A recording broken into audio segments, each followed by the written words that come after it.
Oh, ito na nga ang pinakaunang big bike na nasakyan ko. Abot ka, abot. Abot naman, abot na abot. Sir, pabomba nga, pabomba. Ngayon, konting reminders lang. By the way, I'm Miko. So, Safety Riding Promotions Group kami. So ngayon, konting reminder lang, connected din to sa nabanggit ni Sir Alex kanina kasi tayo ay may mga learners dito, no? So as much as possible, alam namin gusto nyo i-feel yung mga motorcycle, pero syempre, we need to control our speed pa rin. Okay, yan. So don't worry, mapipili naman lahat ng line up na bikes, ano? So lahat yan ipapagamit sa atin, ano? So ano lang, control speed, and isa din sa importanteng reminder na lagi namin sinasabi, keep the safe following distance. Avoid po natin yung tailgating.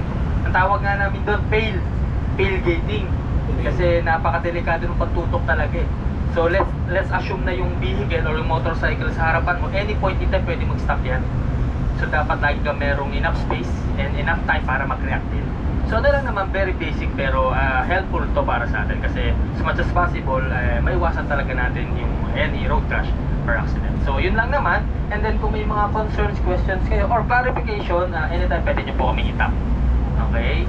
So gear up na po tayo, ready na po tayo, mag-start na po tayo, ano? Yan, sige po, thank you!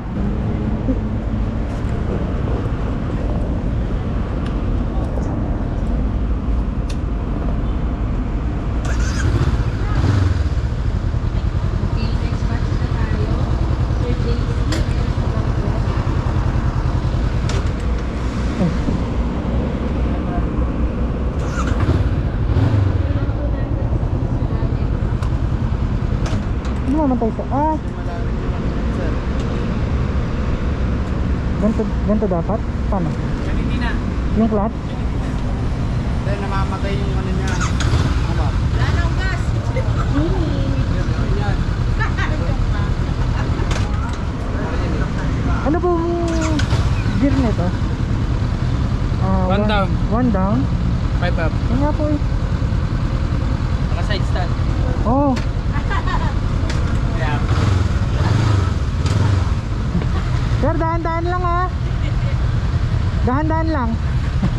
Okay, ready? Follow Sir Alex, go! Grabe din itong CB500F. Hindi ako nagulat sa timbang niya, considering na 150cc lang yung motor ko ngayon. At halos same lang sila ng riding position. Abot na abot ko din siya kahit na 5'6" lang ang height natin. At sa tingin ko, abot pa ito ng mga mas mababa pa sa akin. Depende na lang din sa riding experience syempre. Para sa specs, 4-stroke, liquid-cooled, double overhead cam, parallel twin, 471cc, 6-speed, 67 by 66.8mm ang kanyang bore and stroke, 10.7:1 ang kanyang compression ratio, 35 kilowatts at 8,500 RPM sa maximum power, and 43.2 Newton meters at 6,500 RPM sa maximum torque. Sir, pabomba. 789mm sa seat height at 144mm sa ground clearance. 17.1 liters ang kanyang tank capacity, 28.6 kilometers per liter naman ang kanyang fuel consumption at 189 kilograms sa timbang.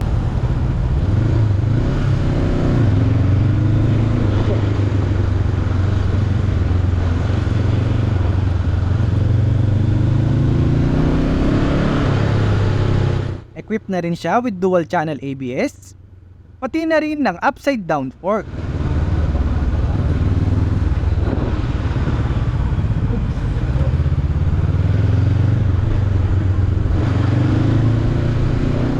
Halos pares nga sila ng specs ng sports version nito na Honda CBR 500R.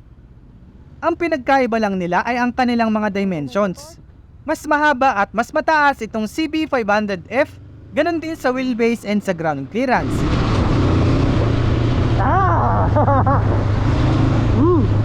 Pero mas magaan ito ng 3 kilograms kaysa sa Honda CBR 500R. At kung gusto nyong mapanood yung test ride natin sa motor na yon, ilalagay ko na lang yung link sa baba ng video na to.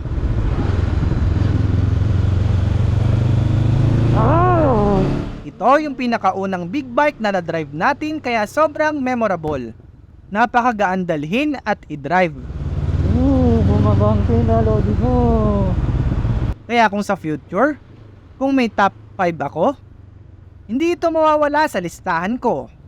Again, this is JZ Vlogs. See you sa next video!